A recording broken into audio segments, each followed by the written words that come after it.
Monte Morris headed to the Pacers. They have that third point guard that it's been kind of breadcrumbed that they would bring in. What does Morris bring? Why Morris? Why his skills are good? What does this mean for the camp battle and the rest of the roster? Woo, a lot to get to on today's Locked On Pacers podcast.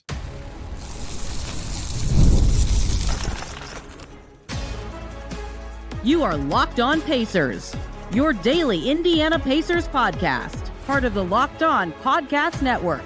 Your team every day.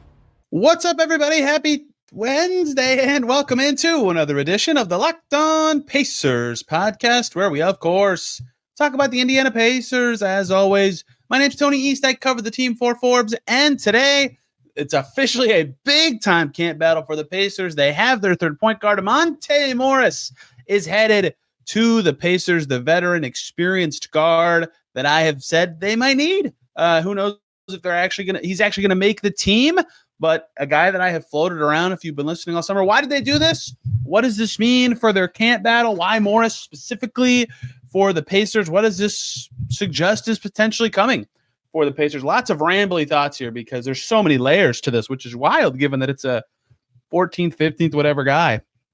But that's kind of the situation the Pacers are in without Haliburton. It's figuring out what to do. So let's start with Morris and why specifically he is a good addition for the Pacers. If you've been listening to me talk about what I think the Pacers, one, why I think they could sign another point guard, and two, what they would need in that spot. To me, a couple things. One is they have McConnell, they have Nembhard. After that, it's a big drop to the two-way guys, Ray J. Dennis, Quentin Jackson, and then Cam Jones obviously is not on a two-way, but that's just not any experience. And you could say that playing that kind of player is fine for the Pacers in this specific season without expectation with Haliburton. But to me, a couple things. One is I think they're kind of going to be decent. Two is even if you're developing talent, having somebody who can just keep things organized and moving and make sure like if the point guard's not in the right spot, nothing's going to work, right? Somebody who can just be heady and smart and not mess up does have some value, right? Experience like George Hill on a tanking team is fine, for example, for the Pacers a few years ago. You always want quality ball handling play if you can get it, especially if you're trying to win, as the Pacers found out the hard way in the Brad Wanamaker, Kiefer Sykes here a few years ago. So I have said, even if they want to try to find ways to play Cam Jones, or they actually do a little believe in Ray J. Dennis or Quentin Jackson, having another point guard does make sense. That's just based on like a straight up depth chart, right? 1, 2, 3 point guards, 1, 2, 3 shooting guards. The part two of this is they play a lot of 2-point guard lineups. How many times last year? I mean, obviously Nembhard and Haliburton started together, but McConnell, Nembhard, and occasionally even McConnell, Haliburton was a thing for the Pacers. They like guys who can put pressure on the rim, and it would be really hard for them to build a rotation with that lets them play McConnell, Nembhard. And to be clear, I don't think that combo is going to play as much as they've played 2-point guards in seasons past, but they can't do it at all if they don't have a third point guard who can be the backup in those cases. So there were a lot of just like Pacer-specific reasons that indicated, yeah, they might actually want another experienced point guard. Not anybody, right? Not some young dude, not someone who's going to want minutes. Like, you got to find the right spot. And that's where insert the guy they actually got, right? I thought he was in the perfect tier of player. If you've listened to Locked On Pacers all summer, I think every time I've brought up veteran point guards, I've brought up Monte Morris and Corey Joseph and a few other guys. But Monte Morris made so much sense to me for a couple reasons. One is that at this stage of the offseason, right, I'm guessing a little bit here, but most players who are going to get signed this week, including an ex-Pacer who we'll talk about later today who signed with the Cavs, most guys at this stage of the summer finally are like shrugging their shoulders and being like, okay, I'm not going to get guaranteed money or I'm not going to get the role I want, right? They spent all offseason hoping it would be there and the Warriors kind of held things up and blah, blah, blah, but they're kind of giving up. It's like media days started yesterday. The Pelicans had it. A lot of teams going overseas for preseason games had it. It's time for things to start. Camp is starting this week. The Pacers will be practicing in a week. Like, you're out of time. And so what the Pacers were looking for, to me, was a point guard who fit all that stuff I described earlier, but also a player who knows either they're probably not going to get a role anywhere. They're not good enough to be in a rotation, or at least their recent history, as we'll talk about with Morris, suggests they shouldn't be in rotation, or somebody who's willing to not take any guaranteed money at all, right? And have to fight to make the team because, you know, any chance to make any money is good. So either money or a roll. In Morris's case, both. It's a 1-year non-guaranteed Exhibit 9 deal. We'll get into the specifics of that later. And that's why Morris made sense. It finally became time for him to just be like, okay, I need to be somewhere. This is probably his best chance in the entire league of making a team at this stage. Perfect match of player and team. So that's just the situation that makes Monte Morris a good addition for the Pacers, right? Now let's talk about basketball Monte Morris, because I, one, was a Wizards fan as a kid and watched too much Wizards, but two, as somebody who watched a lot of playoff basketball in the past, really like Monte Morris, the player, right? He got drafted by Denver and in 2017 and was pretty solid for them. He didn't play much as a rookie, but then got 9th and 6th man of the year his second season, played all 82 games. And the thing that made him a good bench guard for that Nuggets team is he was really a caretaker. 3.6 assists per game, 0.6 turnovers per game. This is the stat I will reference with Monte Morris, basically until he plays games for the Pacers, just to kind of give you a reference point of his style of play, his skills, right? He's played 8 seasons in the NBA. One time in those 8 seasons has he had more turnovers than games played. Every other season, he's averaged less than 1 turnover per game. And that season he did go over. He had 78 turnovers in 75 appearances for Denver. That was 2021-22. He is very low mistake as a point guard. And here come the Pacers, who want to pass the ball like crazy and not turn it over very much. They were top 3 in passes per game last year. They were bottom 3 in turnovers per game. Obviously, a lot of that's Tyrese Haliburton. So Morris was great with Denver because to like do the opposite side of the coin, if you're having that assist to turnover ratio, you're probably not making a lot of risky passes, right? And I would say that's true of Morris. I'm not saying he's a bad passer, but it's for those of you who were around for the Darren Collison days or listen to me talking the Darren Collison days, he's kind of like a Darren Collison passer, just keeping it moving, which is productive. He's getting his teammates the ball where they need to, but he's not like throwing guys open.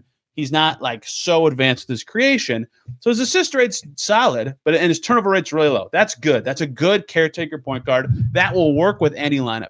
But he's not like this super advanced creator that really works when you're playing with Nikola Jokic, right? So he looked awesome in Denver, and he will look awesome with stars who can create. That's why he wasn't as effective with Washington or Detroit.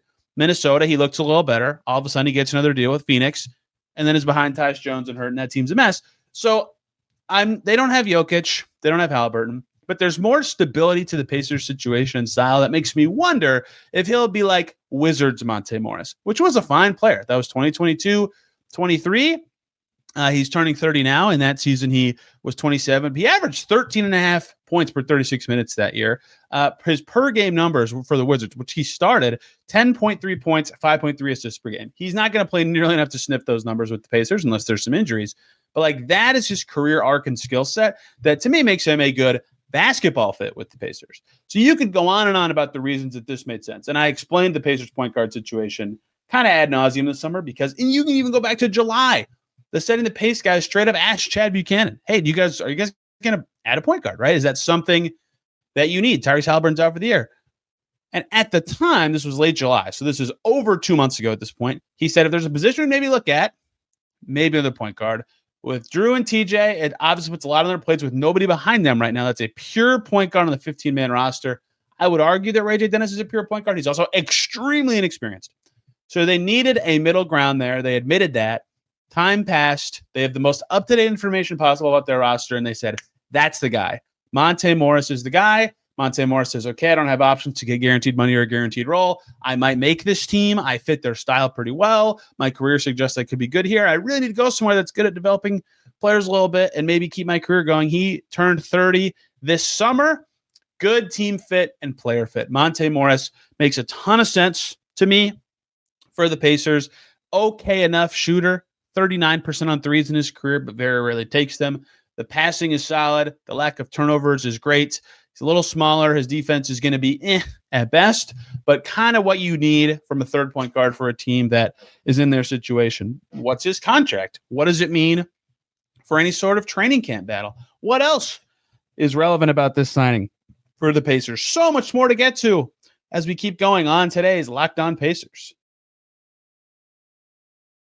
Before we do any of that, we got to talk about FanDuel. The NFL season is here. There's games coming up soon this week. The Colts are good, and FanDuel is making sure that you are ready for kickoff with a can't-miss offer right now. If you're a new customer on FanDuel, you can bet just $5. If your bet wins, you will get $300 in bonus bets that you can use across the app. How about that? So many people who use FanDuel love it for a variety of reasons. It fits however they like to bet. Player props, they got them. Jumping in on live action, game you're watching is unfolding. You want to be involved? Boom. Build a same game parlay? You betcha. It makes every game more exciting, whether you're watching your team or just keeping an eye on your fantasy lineup. It's quick, it's easy, and the best way to add a little more energy into your Sundays. So, are you ready to play? Download the FanDuel app right now by visiting FanDuel.com to get started. That's FanDuel.com to place your first $5 bet. Back here on Locked On Pacers, thanks for making this your first listen today and every single day. Your second listen, Locked On Pelicans, Zion Williamson is skinny. I've fallen for this before, and I can't wait to fall for it again. I want Zion to be good so bad. He's so fun to watch. He just gets hurt all the time. But he's skinny immediate day. Jake Madison was there for Locked On Pelicans. He has his own little stand. He will have the latest on skinny Zion. Maybe the Pelicans will be okay this year. Maybe not. Okay, let's keep going. The Pacers roster is different. They now have a 19th and 20th player for camp. We'll get to the camp battle. They'll have to waive a player to have Morris. They do actually have 21 players on their team. But it makes all the sense in the world why this is somebody the Pacers would want, and suggests that Quentin Jackson and Ray J. Dennis will start on two ways. What other kind of ripple effects come from this? So one is Jalen Slauson, if he had any chance of kind of squeaking into anything, right? If he could be awesome and get a two-way or steal a roster spot, probably puts those chances down to basically zero. If you want to comp from camp of Pacers past, to the extent that this even matters, Davy Das Servitas, a guy they had, maybe that was Carlisle's first year. It might have been the year before that. He was in camp. He was like a recent second-round pick via Detroit. He was in camp. He didn't do enough. He didn't have a chance to make the team, and he didn't. That's what Slauson feels like. He's a recent second-rounder. Maybe he'll do something, but does not seem like somebody with a good track of making the team. What this is to me with Morris is, so the specifics matter here. He signed an Exhibit 9 deal. What that is basically is it doesn't count against the cap until the regular season starts. It's a one-year deal. It's non-guaranteed. If he gets injured in camp, it's like a season-ending injury. He gets a cap hit of like $15,000 or something like that. It's super cheap, but it basically is like an injury protection camp deal. And if he makes the team, he's on a minimum deal. So he has the same amount of guaranteed money as Tony Bradley. None. $0. James Wiseman has that $1 million guarantee. So what this is to me is a couple things. Look, let's start with this. The Pacers signed Monte Morris last. They signed James Wiseman in July. They signed Tony Bradley in March. What matters about the order is they signed the players based on their most up-to-date information. What that means is they signed Monte Morris on September 23rd going, okay, they know the health of their centers. They know what they need at point guard. They know what their team needs going into camp. And I explained to you why you should be reading the tea leaves that the Pacers might think they need a point guard earlier this week because of that, right? Keep up with their camp situation. So it seems like they felt like they had a need for Morris. That would portend that he potentially has a chance to make the team. James Wiseman, they signed 2 years in a row. They signed him even knowing they had Tony Bradley and Jay Huff. And Isaiah Jackson, probably. They hadn't officially signed him yet, but Kevin Pritchard indicated that things were trending well there, right? It seems like they would have Wiseman ahead, and like well ahead. They give him some guaranteed money, $1 million. So to me, if you said right now, basically what's going to happen is if there's 20 players for camp, they'll have to cut 2. If you had to make me rank the 4 guys that don't have fully guaranteed deals that are going to be in camp, I would say Wiseman or Morris 1, and the other one is 2nd. I think Wiseman's guaranteed money makes him 1, Morris 2, Bradley 3, Slauson 4. So what this comes down to is a couple of things. Is that right? Do they get to camp and Tony Bradley looks great, or Monte Morris looks awful, or Wiseman isn't as recovered from his injuries he maybe needs to be, or Slauson, maybe he looks fantastic, right? They'll find out actually watching games. They had a camp battle last year. They cut both players, but they had a lot of financial pressure last year in a way that made cutting Swider and Kendall Brown worth it. They don't really have that this year. They're a little farther from the tax. It's not so scary to carry 15 players into the season if you're the Pacers. But the other thing is what I said about Wiseman, right? Go into camp, figure out the health of your team. If your centers, if Wiseman and Jackson are like, ooh, they're not really as ready as we hoped, or like they play in games and it's like, man, they're not up to condition for games. We need Tony Bradley. Then you keep Tony Bradley and Monte Morris gets waived. And then you figure out a guard situation into the season. You don't want to do that, But like until someone gets hurt, you don't need a point guard. You can use Quentin Jackson or AJ Dennis. So what this does is it makes their camp competition about more than just who plays the best. Now, granted, that should be what decides who makes the team, right? I think everybody would have agreed if the Pacers had to keep 15 guys last year, Swider should have been kept over Kendall Brown. He played better. He made it through more of camp. But beyond that, they have actual insight into their center position and their point guard position. Are they going to play Monte Morris? How does he look when he does? All this stuff will amount to something. And so their camp battle now, that is my current power ranking of them, is Wiseman, Morris, Bradley, Slauson. And maybe they add another player. They could go to 21. We'll see where that goes. But that is how his contract fits into this and how all these kind of moving parts stay connected. It's just so many people and things and parts that are part of this. Is they could sign a 21st player. They don't really have a need for one, and they've not really, I don't think they've carried 21 players to camp, or 20 at the start, and then the CBA changed. Since Carlisle became the coach, he's been more about like focusing their resources on what they have or the players who are likely going to be on the team, which does make good sense to me. Like I could explain that to someone else. A lot of teams do carry 21 in. So the Pacers only have 20 that seem like they're coming to camp right now. They could bring someone else in if they feel like there's something else that's needed. But I don't know that they necessarily do. I kind of think everybody makes sense given their stature in the league, given what they do, given who they are, and things like that. So that is what I think Morris is, what he brings to the Pacers, why the Pacers specifically would want him, what it means for the rest of the roster. So what else is this, right?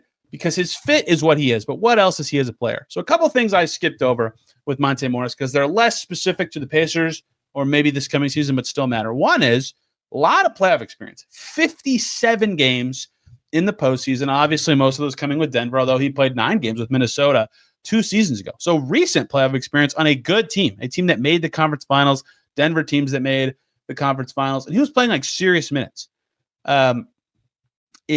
In those Denver years, I keep getting on the wrong tab on Basketball Reference somehow. In those Denver years, he was playing over 20 minutes per game in 3 of the 4 playoff runs he had with them. Like they could play him with Jamal Murray.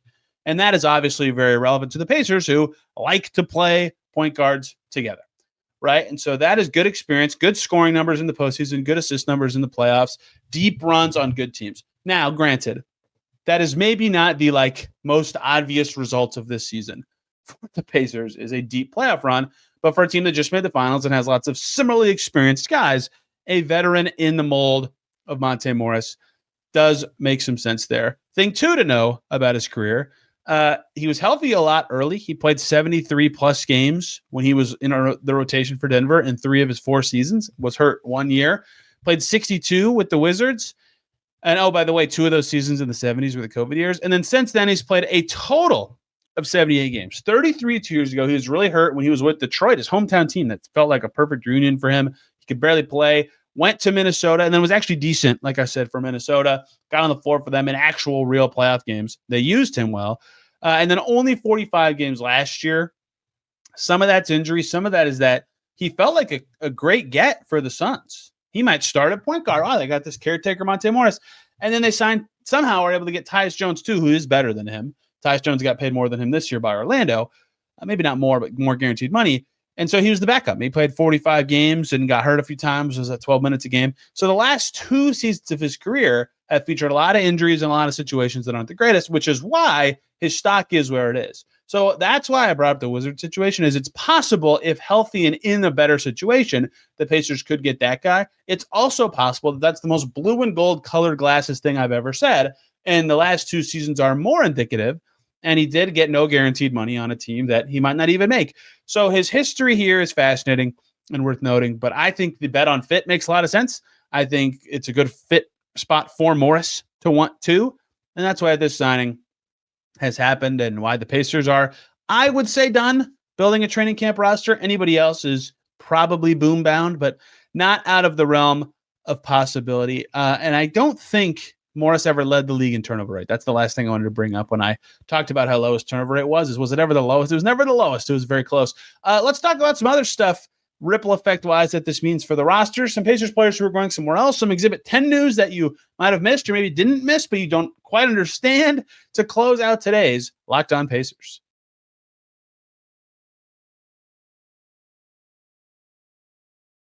All right, and we're back here on Locked On Pacers. Thanks for making this your first listen today and every single day or second listen. Some other teams had media day yesterday. If you're interested in diving into wait, teams are already talking? What's going on? Go check out any of those Locked On shows. Any team with overseas games is going to have media day this week. A lot of teams with front offices spoke. The Cavs had Kenny Atkinson and Kobe Altman speak today. The Nets have had people. It's time. So if you're interested in any of those teams and what's going on and what they're saying, good news. It's the time. Okay. One outstanding line item for the Pacers that's kind of been hovering all offseason, and the writing's been on the wall for what direction this is going, both from what he said and what Chad Buchanan said, is James Johnson, right? Every other player from last year's team now, as of today, literally, is signed, is on a roster. We'll talk about the only other guy in a second. James Johnson has been floating out there. I would say that the Monte Morris signing basically means it's over for now. Obviously, 2 years ago, they signed James Johnson a month and a half into the season in December after the Ballgate game. He wasn't in camp that year. It's maybe not completely obviously over, but I would say the chance that James Johnson is on the camp roster is now pretty low. They do have an open spot, but does James Johnson have a chance to beat out a lot of these guys? I said they might need a third point guard to play real games. They might need a fourth or third center to play real games. Can they sacrifice these things in the name of James Johnson? If the answer is no, they can't cut a young guy to do it. That just won't happen. So I would say the Monte Morris signing for now pretty much ends the chance of that happening right now. Not that it's over for the season, as we saw a few years ago, but I would say if you had to name losers from this signing for the Pacers, one would be James Johnson, one would be Quentin Jackson, because his chances of getting promoted are now basically gone. I argued that he could get a standard, but I understand why not. He's not an experienced point guard. They have a limited number of games that they can actually use him with in the NBA on his current deal, so not a big deal there. We'll see if he pops again this year. Perhaps they could promote him during the season. That's something they always do, or you typically do with Mad Ants players. But those two, and Ray J. Dennis would be a loser as well. Just any chance he had of getting real time with the NBA team went way down, unless Morris gets cut. But right now, those to me are the biggest losers from this, and James Johnson putting a bow on that. Probably will not be talking about him at all unless a rumor pops up or they actually sign him again, or I see him at games that he's around, because that would be a sign of at least something for the Pacers. Now, I mentioned that James Johnson's the last outstanding free agent from last year's Pacers, and you might have, if you're really shrewd, thought, well, what about Thomas Bryant? Thomas Bryant was thought there. There were a lot of reports that he was going to Europe to play. A lot of times those agreements happen verbally, and then the player's like, hey, actually, if I get a training camp deal or make a team, I'm going to do that instead. And they don't do it, and they wait. Thomas Bryant did not. He's going to the Cavs. That was reported by Shams yesterday. And that he might make that team. I think they have 13 guys before they signed him, so they need 14 to have a team. I can't remember if he's 14 or 15. It's a one-year non-guaranteed deal. They have Larry Nance and Jared Allen and Evan Mobley. It's not actual minutes to be had on that team, but he could make the team. They could use the center depth. They don't have Tristan Thompson anymore. So good for Thomas Bryant. That's a good landing spot for him. I could argue that he'd be the third best center on the Pacers right now. He gave them good minutes last year. Knicks game 6, Thomas Bryant will literally live in the brain of many of you listening to this forever. He was absolutely awesome in a closeout home conference finals game. But I do understand not prioritizing having him. And if you're Thomas Bryant, you might have earlier in the offseason wanted a guaranteed role. And then at this point in the offseason, that's not there. And the Pacers aren't coming back to that. So alas, he will maybe be in division and not on the Pacers, but he does deserve a spot in the league. He was the backup center for a team that made the finals and was totally fine, right? He didn't play in the finals. They preferred Tony Bradley rightly, I think. But you don't do that for a full season, and you joining the team coincides with their turnaround and not be on a team the next year. I thought that was kind of wild when I believe it was Fenerbahce rumors popped up. Didn't happen. I think that's the wrong team now that I said it out loud. Regardless, whatever European team it was, Thomas Bryant not coming back to the Pacers. He's headed to the Cavs. Well, media day and then signed him. So I think that they did not do players yet. So he will get a chance to talk to the media at some point, which is exciting. And that is the end of roster palooza of the summer. Unless James Johnson happens, there's nothing else to say about free agency. Can you believe it? The front office will talk later this week. And tomorrow on this podcast, we're going to talk about who could still be on the Pacers roster 2 years from now, something I've done every summer. Zion Brown's going to join us for that. We're not done talking today, though. I'm getting ahead of myself just because I was talking about what's going on with the front office later this week at the end of free agency, which we won't talk about. The last thing that's happened in terms of the Pacers roster, air quotes, is this week because it's now officially like counts as training camp time. The Exhibit 10 calendar has begun, and the Pacers are already using it. In and out come some players. If you are a summer league enjoyer, or you are a college basketball enjoyer, or you are just you listen every day and you're big into this stuff, the Exhibit 10 dance has begun. So on Tuesday, I can't even know what day of the week it is anymore. I believe it was Monday, the Pacers signed 2 Exhibit 10 deals, Stephen Ashworth and RJ Felton. Got them. They were in the building, in the practice facility. RJ Felton put a picture up of him and head coach Tom Hankins as he signed the deal. They got Exhibit 10. And then the very next day, they were waived. That's how this works. I'll explain in a second. And then they were replaced on Exhibit 10s by Samson Johnson, who was also on the Pacers Summer League team with Ashworth and Felton, and then Gabe McLaughlin, who the Noblesville Boom traded for on August 1st. So they had, after signing Sloss, said 19 players. They have 2 open roster spots for the offseason. They used the first 2 on Ashworth and Felton.